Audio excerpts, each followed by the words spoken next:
Здравствуйте, вы смотрите программу «Обсуждаем вместе». Тема нашей программы сегодня: необходимы ли изменения в закон о ТВ и радио. Постоянная комиссия Народного собрания Гагаузии по юридическим вопросам, правам человека, законности, правопорядку, информационной политике и СМИ разработала проект закона ТО Гагаузии о внесении изменений и дополнений в закон ТО Гагаузии от 10 июля 2007 года о телевидении и радио. Сегодня вместе с нашими гостями мы обсудим и выясним, насколько необходимы эти изменения в закон и каковы эти изменения. У нас в студии сегодня присутствуют депутат Народного собрания Гагаузии Анатолий Топал, редактор газеты «Анасюзю» Федор Занет, журналист общественной компании ГРТ Виталий Гайдаржи и заместитель председателя наблюдательного совета при общественной компании ГРТ Николай Константинович Тукан. Мы встретимся через пару секунд.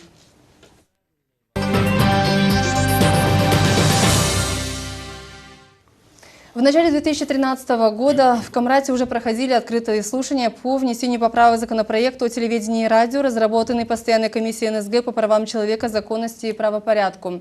Сегодня депутаты юридической комиссии вновь заговорили об изменениях в закон о ТВ и радио. Насколько необходимы новые изменения в закон и каковы они на сей раз, мы узнаем у депутата, представителя нашего законодательного органа. Каковы эти изменения?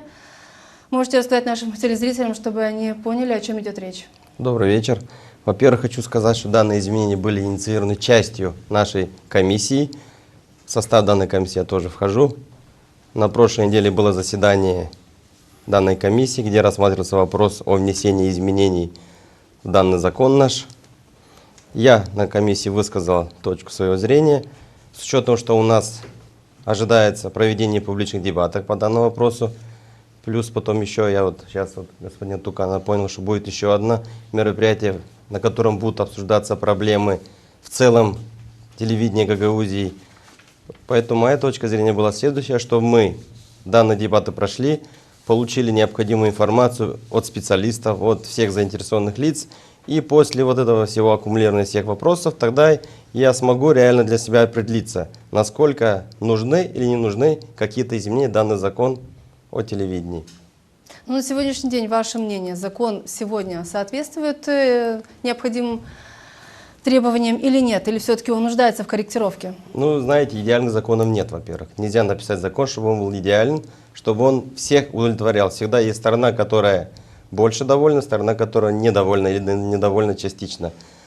Я думаю, что, наверное, есть необходимость внесения каких-то изменений с учетом, что мы так тяжело, вернее, не мы, а наблюдательный совет очень долго избирал своего председателя. У нас до сих пор фактически избран или не избран директор телевидения Гагаузии, непонятно мне, допустим, потому что я знаю, что вопрос в суде, суд приостановил последнее избрание.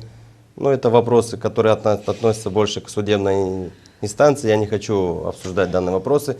С учетом, что если такие споры идут, а то, что сегодня происходит вокруг ГРТ, мое мнение, что это сюда вмешалась политика, а коллектив ГРТ стал заложником вот этих всех баталий, которые идут. У нас сейчас предвыборная кампания. Я думаю, что некоторые политики все-таки хотят попытаться взять или иметь какой-то контроль над ГРТ, чтобы потом его использовать в каких-то предвыборных или других целях. Николай Константинович, вы видите, что ситуация вокруг ГРТ непростая. Это происходит из-за того, о чем сказал сегодня Анатолий Афанасьевич. Это предвыборная кампания, и снова власти сконцентрировали внимание на телекомпании, или же все-таки необходимы какие-то корректировки? Если позвольте, я уточню. Были публичные слушания, был принят проект изменений, депутаты проголосовали за них, но Башкан Гагаузии не промулгировал. Соответственно, изменений в закон внесены не было, поэтому это маленькое уточнение. Закон остался в той же редакции, как и был существовал до прошлого года. Совершенно верно. Шла речь, вот сейчас снова речь идет об изменениях. Они необходимы? Прежде чем ответить на ваш вопрос, я хотел бы, так сказать, задать встречный вопрос. Вот я часто наблюдаю за слушаниями не только на ГРТ, и другие телевидения и так далее, в том числе и молдавские.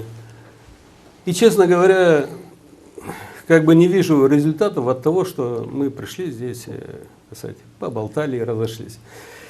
Нам надо каким-то образом убедить законодателей, что надо изменить, и они сами должны понимать, для чего эти изменения. Ну и теперь перейду к делу. Кстати, постараюсь донести телезрителям свою точку зрения. И как на примере, буквально позавчера сидел с одним человеком в Чадрулунге, и он мне говорит: Николай Константинович, вот я там вижу, ты все время мелькаешь там и так далее. В чем проблема? В чем проблема этого телевидения, что так, столько такой костер разгорелся? Я говорю: понимаешь как, я задаю вопросы не в плане того, что как показать телевидение, как изложить там, и не вмешиваться в работу самих журналистов. Я задаю вопросы финансового характера. Для чего это нужно? Финансировать, если гагаузскому народу недостаточно подается история, культура и так далее. Ну, это я абстрактно начинаю. А сыр-бор, видимо, начался с той искры, которую я кинул в этот костер. Может быть, я сильно много персонифицирую себя. Но еще после 19 января этого года, когда прошел митинг в Чадрулунге в поддержку Таможенного союза, я крайне удивился, что этот момент, где было 4000 человек, так сказать, не показали. Не видел представителей гагаузского телевидения, операторов, там, журналистов и так далее. И, естественно, позвонил Екатерине Барладян. Ну, она мне как-то не все, так сказать, изложила, я так и не понял, почему. Ну, мы там были, мы там будем корректировать.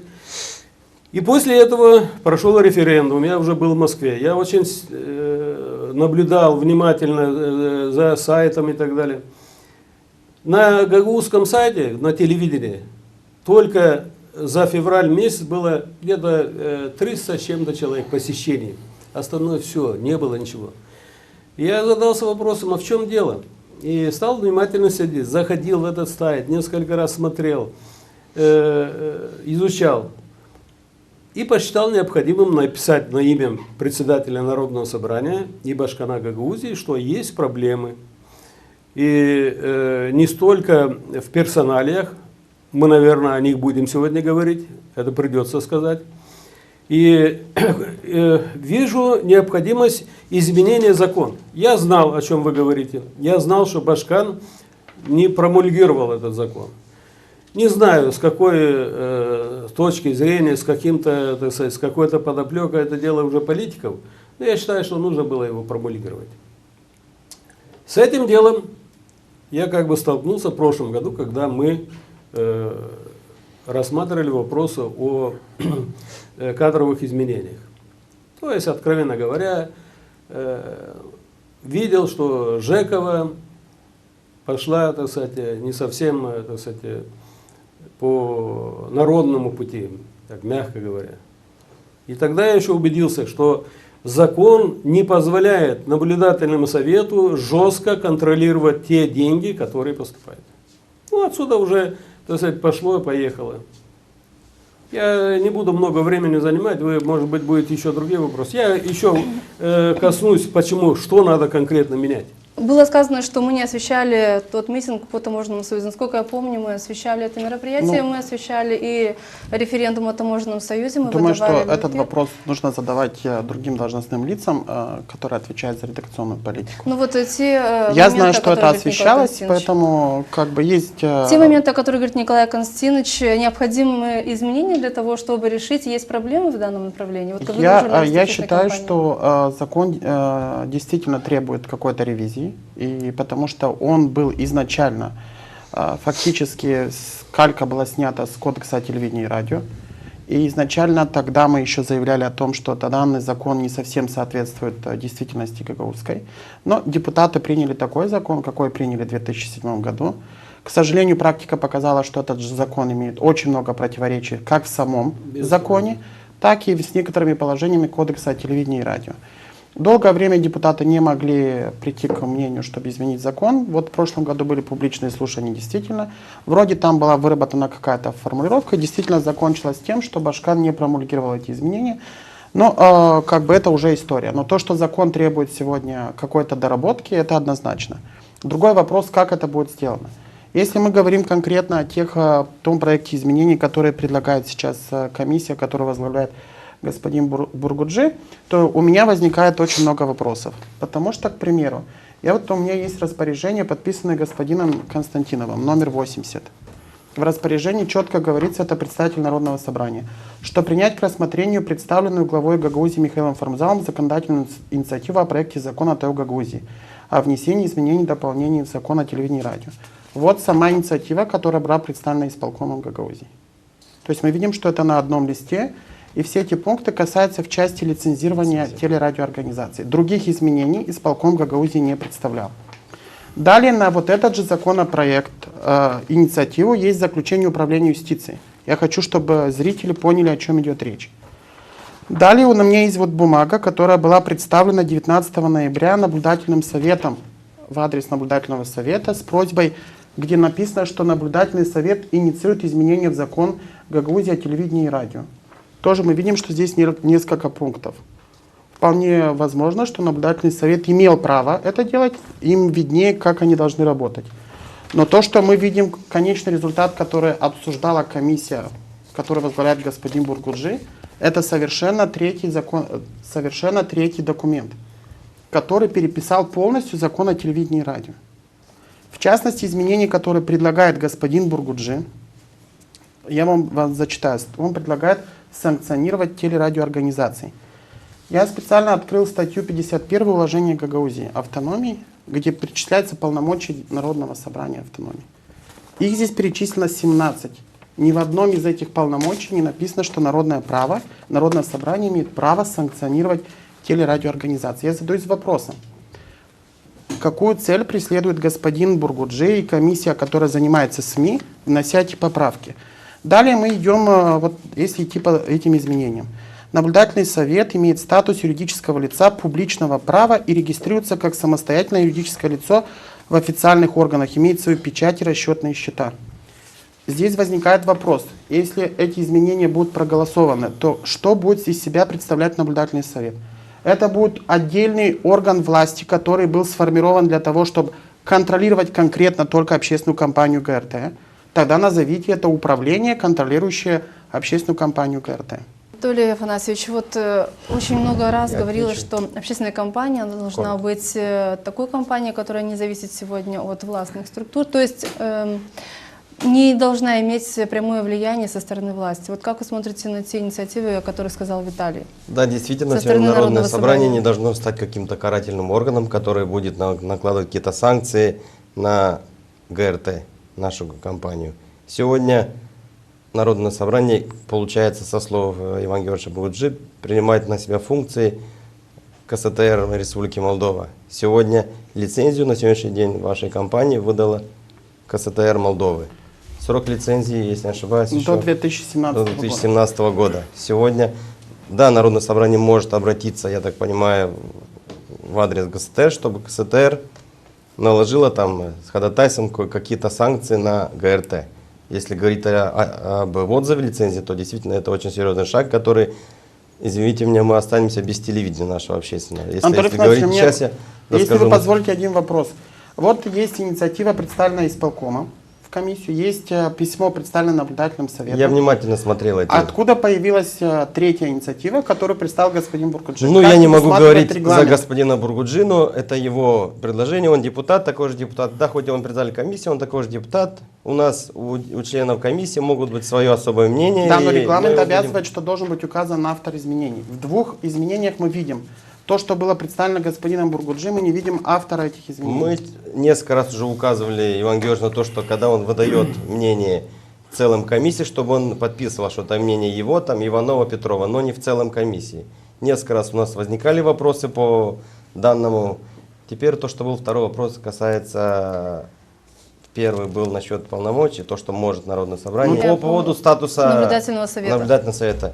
Мое мнение, что если мы хотим создать еще одну структуру, которую мы будем потом содержать, у нас, если бюджет позволяет еще содержать наблюдательный совет как отдельное юридическое лицо, я думаю, что наши граждане, наши налогоплательщики просто не поймут. Сегодня мы, депутаты, исполняем свои обязанности на общественных началах.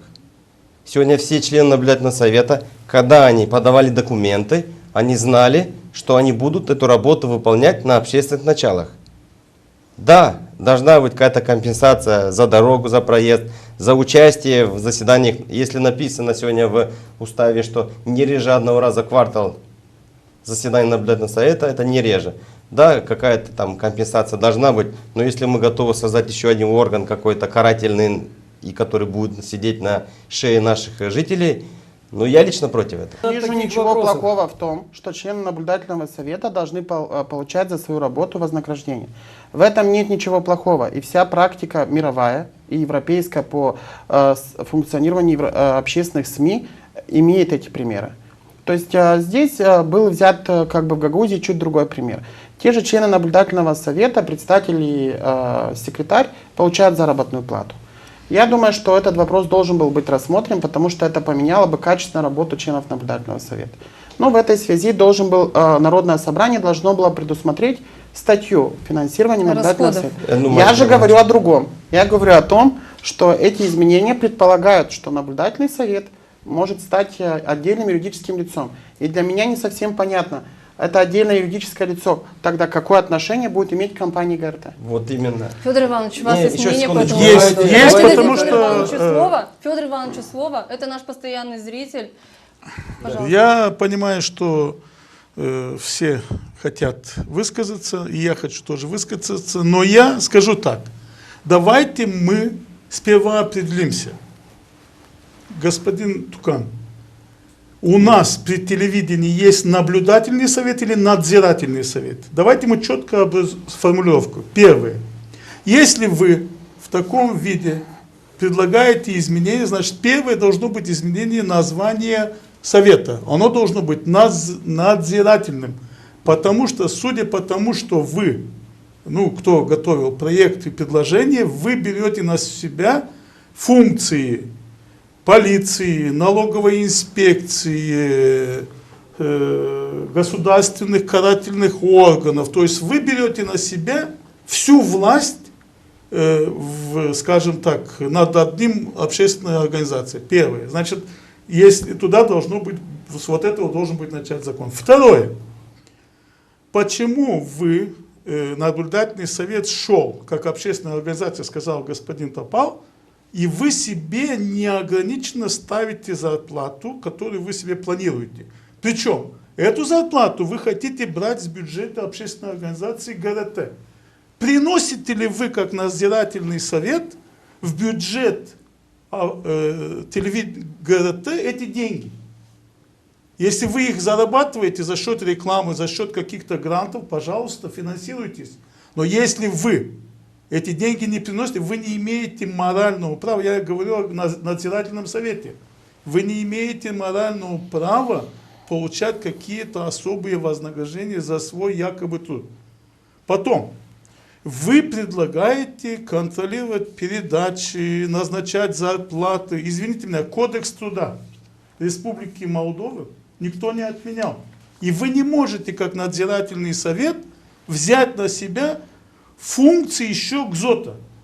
Понимаете? Получается, что вы, я когда говорю, вы не лично вас, я Федор Иванович, эти изменения не господин Ну, Тукан предлагал. нет, Предлагал я говорю сейчас о конкретный совете. депутат. О совете говорю. Значит, внеся эти... И совет не предлагал это. И вот есть письмо. Люди просто предлагали предусмотреть кое-какие пункты, которые, в принципе, могли... Которые касаются Можно их я прав, закончу да. мысль, господин... Хорошо, да. Я докончу свою мысль. Значит, если общественная организация, приходили все, как сказал господин Топал, что как общественная организация, и вы хотите что-то здесь надзирать, то вы можете только рекомендовать. То есть, если в закон вы должны, как член, вы сейчас представитель председателя надзирательного совета. Зампредседателя. Зампредседателя. Наблюдательного. Надзирательного. Мы говорим сейчас о Я наблюдательном. играю роль пока. Да. Играю роль. Значит, вы сейчас, если джентльмены, вы должны подготовить письмо от имени наблюдательного совета и сказать: господа законотворцы, не вводите нас в искушение. Мы не можем соблюдать то, что вы нам пишете, мы не имеем морального права вот эти все нарушения делать. Оставьте за нами функции наблюдательного совета, и чтобы мы спокойно помогали этому коллективу работать, а не ставить палки в колеса. И второе. Почему этот вопрос опять возник накануне выборов? Правильно сказал господин Топал, опять политический момент. Если мы каждый раз будем при наступлении очередных выборов любого уровня трясти этот коллектив, то мы не имеем морального права, кто трясет, спрашивать с этого коллектива. Я говорил уже неоднократно вам в передачах, что если мы берем ГРТ 5 лет назад и ГРТ сегодняшний, это небо и земля. Люди профессионалы, передачи профессионально. О качестве передач говорит тот факт, что политики республиканского значения, мирового значения стремятся в эти студии. Значит, они делают правильное дело. И не надо их в этом ограничивать и брать на себя функции надзирательного совета. Николай Константинович, вот эти слова надзирательный, карательный орган, они на самом деле будут вам соответствовать? Что-то тут мы не по той дороге едем. Все-таки меня заинтересовало вот все страшилки, которые говорил сегодня Федор Иванович. Я чувствую, что вот 3 человека задали мне в мой адрес, во всяком случае, вопросы, и мне придется как бы разъяснить народу. Весь огонь берете на себя. Ну, во-первых, начну с вас. Депутат Народного собрания, каждый в отдельности может инициировать самостоятельно Безусловно, тогда должен быть свои указан автор. законодательные инициативы. Так? Автор. Да, Автора автор. нет. Ну, видимо, до вас не дошло. И может быть там... Я тогда не хочу вам учли. парировать, что наблюдательный совет не имеет права законодательной инициативы. А в вашем письме написано, что наблюдательный совет инициирует изменения в закон о телевидении и радио. Я хочу заметить, что законодательная инициатива обладает депутаты Народного собрания и исполком ГГУ. Виталий Петрович. Я не Петрович, а Дмитриевич. Дмитриевич. Ну, как бы я вам парирую. Хорошо. Ну, дайте сказать. Я Пожалуйста. люблю так. Выслушал всех, выслушайте сейчас меня. Я продолжу нашу историю. Написал я письмо. Свою озабоченность. Я вот как гражданин. И вам замечу, и не собираюсь быть надзирателем. Но как гражданин я засуну свой нос куда угодно, если в этом необходимость найти правду. Вот в чем она заключается. Я, Федор Иванович, не вперед вам скажу, что, видимо, вы получили информацию, но она недостаточна. Для вас недостаточно. Почему? Потому что, ну, я закончу и вопросом Анатолия Дмитриевича, да? Афанасия, Анатолий Афанасьевич, извините. Безусловно, Народное собрание должно идти по пути демократизации общества, пишет они законы для того, чтобы народу было хорошо. И когда денежки, народные денежки выдаются на некое дело, ну, в частности, на телевидении, то, безусловно, предполагается, что вырабатывается закон, и в соответствии с этим законом осуществляются некие меры, где будут контролироваться эти деньги. Сегодня я, как член наблюдательного совета, ну, позавчера меня выбрали заместителем, и бога ради, я не кичусь этой должности. Так вот, как член наблюдательного совета задаюсь вопросом, куда уходят народные деньги? Вот вы пришли сегодня в холле, сидели, смотрели, там показывают Турцию. Почему в дневное время нельзя заполнить программу нашими программами о истории, о культуре, о языке? Не надо перебивать меня. Сейчас я выскажусь. Вот мне сделали упрек. Почему вы, товарищ Тукан, все время, так сказать, хвалите радио? Да, я хочу вам сказать и вам, дорогие телезрители, послушайте гагаузское радио, и вы получите массу наслаждений. Чистый язык, изложение истории, изложение культуры, песен и так далее. У меня душа радуется. И если у меня жена русская говорит, что это самое лучшее радио, да, я этому верю, и я к ним не иду и не говорю, покажи то, сделай то. Вот, допустим, песни. Я слушал песни, но не всех авторов я знаю, и не всех исполнителей знаю. Говорю, девочки, можно вот, так сказать, добавить. Все добавили. Теперь возникает необходимость. Вот одна гагаузская песня, одна русская песня. Очень хорошо. Мы связаны с русским народом, с русским языком, культурой и так далее. Православная вера. И ну, я говорю, добавьте туда Битлов, добавьте туда индийские песни и так далее. Я выскажусь. Я прошу, не поднимай руку. Теперь, когда я написал вот это письмо и просил председателя Народного собрания, необходимо внести некие изменения. Потому что роль членов наблюдательного совета свелась к тому, что надо выбрать председателя ГРТ и идите домой. А то я, Тукан, немножко принципиальный человек. И меня сразу заинтересовало, в феврале месяце заинтересовало, что была за поездка в Таллин. Кто послал, что там делали, что снимали. Мне нужно знать. И я буду ставить вопрос изменения в устав и разъяснения мне как член наблюдательного совета, в чем заключаются мои функции. Могу ли я совать туда нос и выяснить, что делали в Таллине, в Казани, в Москве, в Турции А и так чего далее? вы не спрашивали вопрос, что делал Таллин? Не надо, председатель я наблюдательного вам совета? вопросы не задаю. Я Я задаю вас вопрос спрашиваю. руководству. А руководство мне пишет письмо на 5 листах. Товарищ Тукан, я не хочу некрасиво отзываться, но меня поставили на место, мол, я тут могу прочитать, и нет времени. Значит, компания работает самостоятельно, вы не имеете права вмешиваться в редакторскую деятельность. Бога ради, я не вмешиваюсь. Но меня интересуют финансы. Меня интересуют финансы. Если поехали в Казань и показали нашего жителя, бывшего Камрадского, он стал директором фирмы «Спартак», это очень хорошо.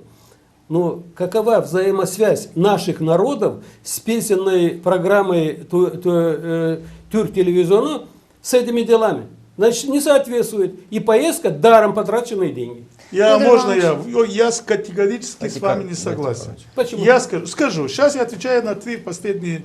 Во-первых, дайте мне, я немножко разбираюсь в гагаузском языке. Немножко разбираюсь. Я это знаю, да. И могу сказать, что я уже принципиально не иду на радио, потому что там гагаузского языка нет, они говорят на русском гагаузскими словами. Сколько я здесь бился с ребятами, девочками, поправлял, как нужно говорить. Во-первых. Во-вторых, почему мы должны одну песню гагаузскую, одну русскую? Вы посмотрите, подождите. И арабскую, и турецкую. Подождите, нет. Извините меня, нас здесь почти 90%. Но у нас звучит на радио, вы послушайте, только русская Мы песня. уходим от темы. Понимаете? Это вы. Теперь дальше. Вы говорите о культурных программах. Вы знаете, сколько стоит создать одну культурную программу? Дайте деньги людям. Понимаете? То есть вы хотите... И теперь по тюркский мир. Подождите, это по теме. Еще по большой теме. У нас общая культура с тюркским миром. И если мы показываем тюркский мир, мы должны показывать. Потому что и оборудование, и корни, и все с тюркского мира. А почему мы должны в Москву показывать русский язык? Нельзя так. Надо процентное отношение. Это ваше сугубо личное мнение, что они должны на русском, арабском и так далее. Для этого есть программы, которые разрабатываются, есть планы съемок, и они должны показывать так, как должно быть, а не показывать на русском. Теперь дальше. Вы, Николай Константинович, извините, пожалуйста, меня. У нас в республике есть такой орган, как счетная палата. Вот то, что вы сейчас говорите, вы берете на себя функции счетной палаты. Пожалуйста, наблюдательный совет или надзирательный совет, обратитесь в счетную палату. Я не экономист, и он не экономист, и вы, наверное, не экономист, не знаю. Должны прийти компетентные люди и сказать, вот, счетная палата нашла такие финансовые нарушения. Понимаете? А говорить можно что угодно, поэтому неправильно ставить Уважаемые вопрос. коллеги, я хочу напомнить, что мы сегодня говорим о изменениях закона о телевидении и радио. Мы говорим про финансы. Меня как депутата финансы тоже волнуют. Да, для этого есть счетная палата, для этого есть какой-то внешний аудит, который можно привлечь, заплатить за деньги, чтобы они провели. Но сегодня меня волнует еще проблема, что у нас сегодня, почему город Чадрунга сегодня не смотрит ГРТ? Мы об этом не говорим. Мы говорим про язык, но у нас сегодня не смотрит даже русское. А почему этот вопрос задается ГРТ? а не не задается ГРТ. самим Вот депутатам. тут это вопрос, который наблюдательный совет должен Слушайте, поднимать в первую очередь. Мы можем разговаривать на человеческом языке? А мы говорим на Значит, человеческом языке. я задаю Николай вопросы, Константинович, есть статья председатель. 23 пункт 2 закона о телевидении и радио, которая Петрович, обязывает кабельные Петрович, сети Давайте не будем. Нас пригласили внести в беседовать между собой, программы но не с вами. общественного комплекса. Сегодня никто не занимается этими проблемами. Сегодня никто не обязывает кабельные сети включить ГРТ. Все просят оборудование. Я хочу задать один вопрос. Когда кабельные сети Чадырлунги Камрата вещают Первый канал, вещают молдавские каналы или какие-либо российские каналы, эти каналы им закупают оборудование? Вы слышали, о чем я говорю целый год? Я слышу, о чем говорю вы о том, говорите. что я беседовал с 4 людьми в Чадырлунге. Это Гюмишлин, это Старнет, это Телеком и Михайленко. Со всеми говорил. Все готовы подключиться. С ними надо хоть просто элементарно приехать в Телеком Чадырлунгу. Не транслирует- ездить в Таллин, а приехать в Чадырлунгу. А мол, телеком, кстати, Ну, да. Мол, Телеком запустили где-то месяц-два или Нет. 3. Нет, мы уже находимся Ну, более 3 лет в сети Да Молтелеком ладно, на что вы 20 говорите? канале. У меня есть Господин такое... А с остальными что? Николай С Константинович, остальными должны исполнять закон. Николай Константинович, я хочу сказать, что, конечно, мы рады за наших коллег с радио, что вы очень довольны их работой, но хочу еще отметить, и, конечно, приятно, что вы нас смотрите и хотите видеть больше наших программ, но также хочется отметить, что у нас сегодня в Молдове 2 общественные компании, есть общественная компания Молдова УНУ и наша.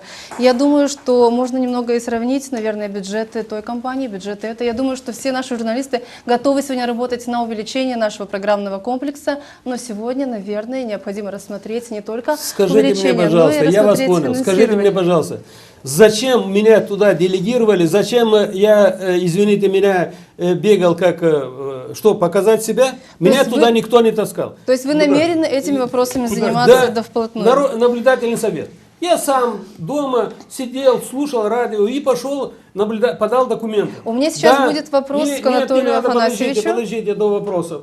Значит, возвращаемся. Вы опять сравниваете, и вы тоже сравниваете, деньги давай и так далее. Так вот, в пределах тех сумм, которые дают, я хочу получить ответы. Я хочу знать, извините, пожалуйста, может быть, уже резко так говорить, сейчас успокоимся. Значит, персоналием. Непосредственно подхожу, Анна Харлампьевна, вот так и так, у нас возникли вопросы, мы бы хотели там посмотреть. Я занята, я ушла, я болею и так далее. Ну хорошо, раз, два, три, не получается у нас разговор. Тогда я интересуюсь. Вы болеете? Да, болею. Покажите больничный лист. Больничного листа нет. Покажите табель. Табеля нет. И вы говорите, счетная палата. Да, есть счетная палата. Она имеет обязательство проверять деньги. Но я тоже не дурак. И я считаю, что если мне не показывают табель, это делает преднамеренно.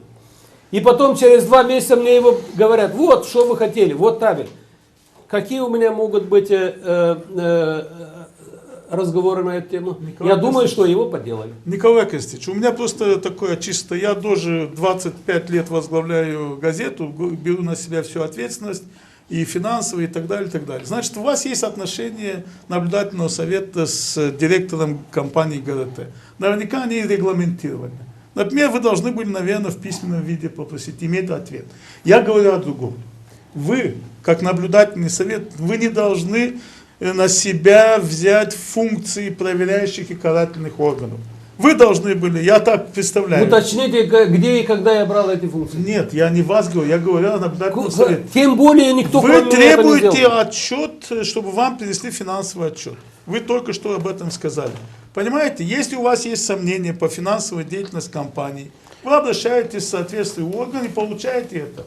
Понимаете? Возвращаемся сейчас к изменениям, Да. о которых Давайте, мы говорили с давайте. самого Да. начала. Ну, Согласно Татьяна, О чем мы законодательству- говорим, это и есть предполагает Согласно изменение. законодательству Республики Молдова, в частности Кодексу ТВ и радио, Координационный совет по телевидению и радио является единственным органом на территории Республики Молдова, который выдает лицензии на теле- и радиовещание. До сих пор лицензию на вещание наша компания получала согласно усмотрению Координационного совета ТВ и радио. Вот сейчас, согласно новым изменениям, предполагается, что эта прерогатива будет предоставлена другому органу. Анатолий Афанасьевич, кто будет выделять лицензию и насколько это будет правомерно?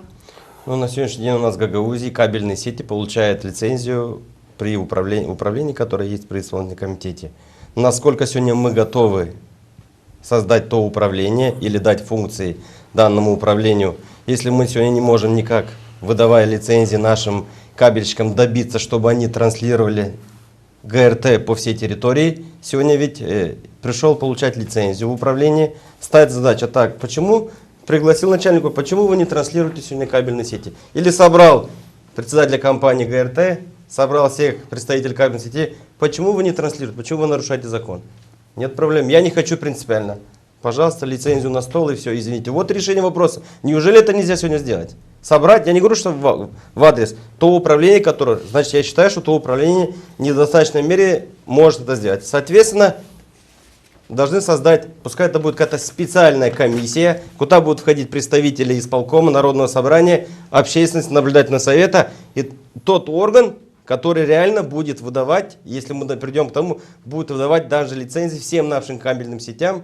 Но ГРТ это действительно, у нас есть ТВ-1 и ГРТ, которые общественные организации, общественные компании, две, которые получают лицензию. Тем более у вас срок лицензии истекает через 3 года. Вот я думаю, что когда мы придем к окончанию, тогда можно будет конкретно, нужны или не нужны изменения. Теперь слово еще по наблюдательному совету. Если мы хотим создать наблюдательный совет, который будет наблюдательным советом над всеми общественными компаниями, частными этими вещательными компаниями, я понимаю, но если мы хотим создать какой-то отдельный надзирательный орган над ГРТ, еще и со статусом юридического лица, это будет неправильно. Теперь, Николай Константинович, если помните, выборы члена наблюдательного совета, вы были единственным представителем с Чадырнунги. Да. Помните наш разговор, мы встречались, я сказал, смотрите, там ситуация очень сложная. Будете избирать директора, председателя компании, посмотрите, какая там ситуация. Я всегда так говорю, вы избрали этого директора, дали ему полномочия, право, а потом о чем я сожалею, какой-то момент что-то где-то поменялось. Поменялась какая-то политическая составляющая этой части. И все, я не говорю, что мы не будем говорить про лично про председателя компании, которая была, но если и через 2 месяца данный председатель сразу же плохой, значит у меня лично возникает, как, и я думаю, у любого жителя Гагаузии возникает вопрос, что произошло. Поэтому я и не голосовал за членов данного наблюдательного совета на том заседании. Если компания будет получать лицензию здесь, у нас в Гагаузии, не создаст ли это конфликт между законодательствами, нашим республиканским, нашим местным? Не войдем ли мы в конфликт, в частности, законодательства? Это дело законодателей. Мое дело так, я как гражданин простой рассуждаю. Если компания, профессионалы работают, изложили все как положено, им дадут лицензию, они будут работать. И все. Значит, возвращаясь извините, пожалуйста, Федор Иванович, вы очень акцентировали внимание, что люди получают зарплату. Значит, в наблюдательном совете никто пока еще зарплату не получает. Я не сказал, что вы получаете, я сказал, что предусматривается. Безусловно, я считаю, что внутри бюджета, я не хочу, чтобы оно было отдельным. Наблюдательный совет, чтобы он был отдельным. Я хочу, чтобы внутри бюджета компании была выделена некая сумма для того, чтобы, значит, финансировать секретаря. Это бумаги. Сегодня у нас там полнейший беспорядок. Я вот признаю откровенно и уже не раз на эту тему говорил. Значит, этот человек должен получать зарплату, приходить вовремя на работу, все это делать, писать письма, сообщать и так далее. Но не от своего имени, от имени наблюдательного совета. Финансировать командировочные. Что я имею в виду? Мне не нужно ехать ни в Кишинев, ни в Турцию, ни в Таллин. Мне нужно поехать в Чешмекей, посмотреть, что делается в Вулканештах, почему в Киритлунге нет телевидения. И когда госпожа Харламенко говорит, я Бургуджи не верю, что в Киритлунге нет телевидения. Ему не надо верить.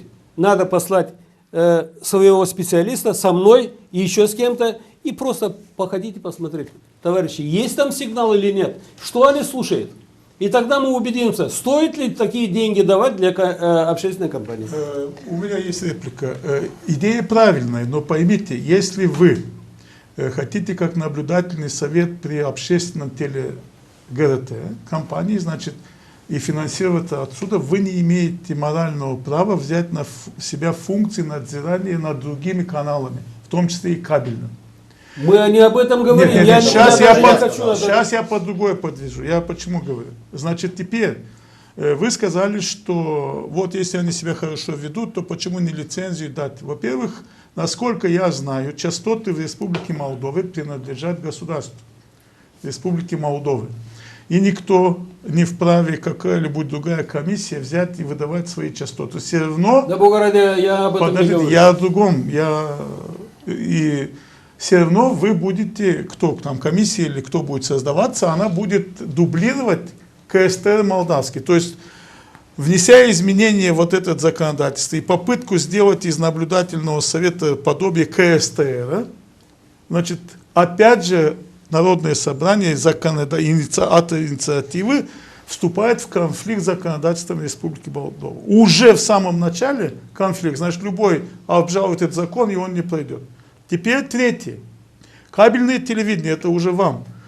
Выдаем на месте лицензии и так далее. Ни для кого не секрет, что кабельное телевидение на территории Гагаузии является личными карманными... Ручными каких-то политических, не буду фамилии давать, все мы известны, понимаете? И ни один... Не все. Я ваши слова полностью. Нет, я знаю, что говорю. Тем более, что я говорил даже с директорами самых кабельных сетей, они часто... Можно? Да ладно. Нет, докончу мысль. У нас, я так понял, Докончу мысль. 2 секунды. Поэтому у нас не прерывается деятельность кабельных каналов, даже если они нарушают, они взяли на себя обязательства трансляции и не транслируют. Значит, здесь должно было, кто выдал лицензию? Народное собрание? Дал команду и тут же за один телефонный звонок все. Понимаете? А не упрашивать, не спрашивать. Вот. Человек, законодательство, есть же такое понятие в юриспруденции, что незнание закона освобождает от ответственности. Не освобождает. А знание закона и нарушение закона — это вдвойне нарушение.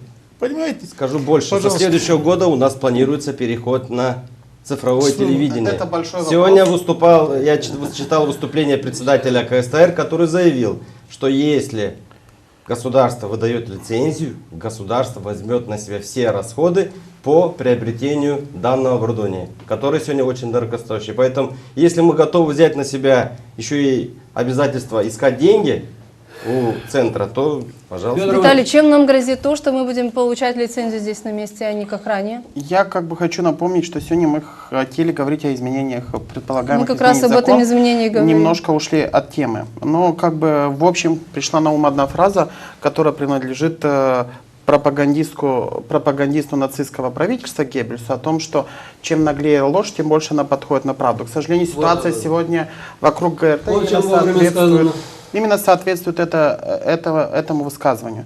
Я, к примеру, остановлюсь на тех предполагаемых изменениях, которые предполагаются по наблюдательному совету. То, что предлагает комиссия Бургуджи, в частности, наблюдательный совет будет принимать и увольнять сотрудников компании.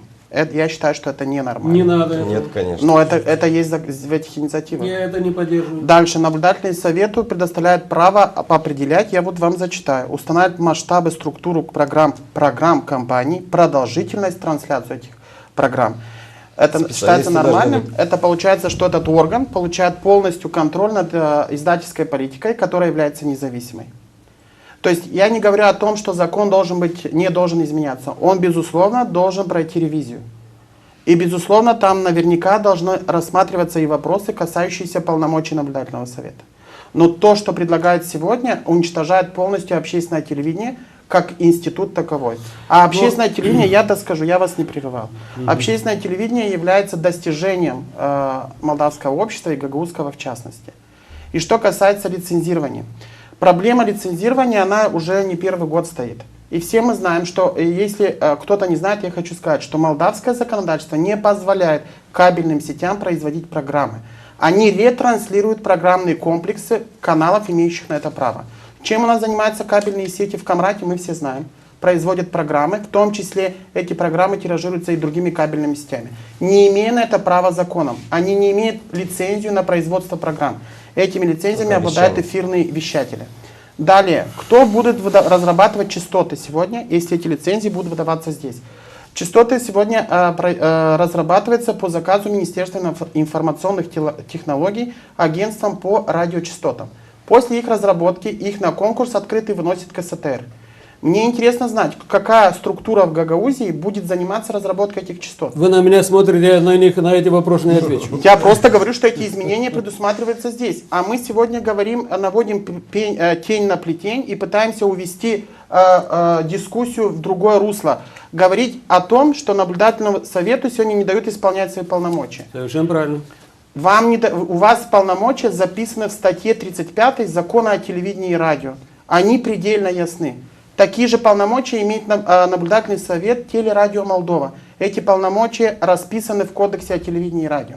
А сегодня мы получаем что? Что наблюдательный совет становится органом или управлением, который будет контролировать общественную компанию ГРТ.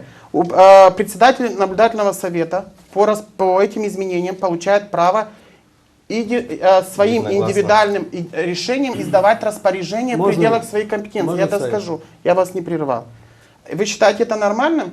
Наблюдательный совет — это коллегиальный орган, который принимает решения коллегиально. Руководство компании обязано в соответствии с законом о телевидении обеспечить выполнение этих решений. Но никак не индивидуальные решения или распоряжения председателя наблюдательного совета. Виталий Дмитриевич, значит, устав компании говорит о том, что руководство компании осуществляет, первое, наблюдательный совет.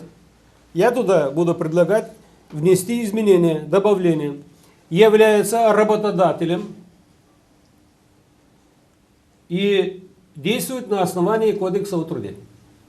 Это первое. Кто Второе. работодатель? Наблюдательный совет? Да, наблюдательный совет действительно является работодателем в отношении председателя компании и двух директоров. Является работодателем для председателя и двух директоров. Да. Значит, дальше. Следующий орган – председатель компании и третий орган – два директора. Я задаю себе вопрос. Может ли председатель наблюдательного совета знать, куда уезжает председатель компании, какие расходы производятся на те или иные цели? Или функции наблюдательного совета только выбрать этих людей и потом уйти домой? Безусловно, что наблюдательный совет на это Анатолий имеет право, но это же решается в рабочих вопросах. Я задаю вопрос. Если тут в уставе написана очень хорошая статья, раздел 6, этические нормы. Всякая деятельность сотрудников компании руководствуется нормами профессиональной этики. Задаю вам вопрос. Если вы являетесь профессиональным журналистом вместе с председателем и пользуетесь неограниченными правами в ГРТ, то есть вещать, беседовать, так сказать, предлагать телезрителям свое мнение и так далее, я не возражаю. Но когда вы все вместе поехали в Кишинев и организуете пресс-конференцию в другом органе, это что, этические нормы? А вы считаете, что сегодня созвать Я считаю, что это не этично. Я считаю, что это не этично. Анатолий Афанасьевич, ваша короткая реплика. Николай Константинович, Анатолий У меня Афанасьевич. есть небольшое обращение в адрес руководства ГРТ с просьбой пригласить руководство Примарии Чадрлунга на передачу, чтобы мы смогли обсудить ситуацию, которая сложилась в тех моментах, связанных в личных взаимоотношениях. Это касается темы сегодняшнего нашего обсуждения, когда открываешь сайт Примарии Чадрлунга, где идет грязное нарушение чести и достоинства, когда вторгается в личную семейную жизнь, идет обсуждение детей. Поэтому у меня просьба обратиться официально к Примарии и пригласить их на телевидение. Это к тем этическим нормам, которые говорил Николай Константинович. Мы должны завершить, Федор Иванович, очень коротко. Очень коротко. Я, пользуясь случаем, обращаюсь к Народному собранию, членам пока еще наблюдательного совета, Башкану, исполкому.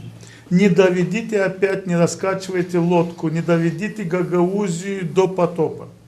Оставьте спокойно работать людям. Господин Тукан, и к слову, свободу выражения у нас никто не отменял. Она гарантирована и мнением Конституции. Но мы говорим это о к моему этических участию нормах. в избирательной кампании. Этические нормы в уставе предусматривают ссылку на деонтологический кодекс журналиста. И прошу не путать одно с другим. Я не путаю. Говоря об этических Я нормах, высказал свое мнение в отношении давления на компанию. И считаю своим правом как журналиста, имею право высказать это мнение. Даже несмотря на то, что оно не совпадает с говоря нашим. об этических нормах и о том, что сказал Федор Иванович, я хочу сказать, что вы смотрели программу «Обсуждаем вместе». Оставайтесь на канале ГРТ.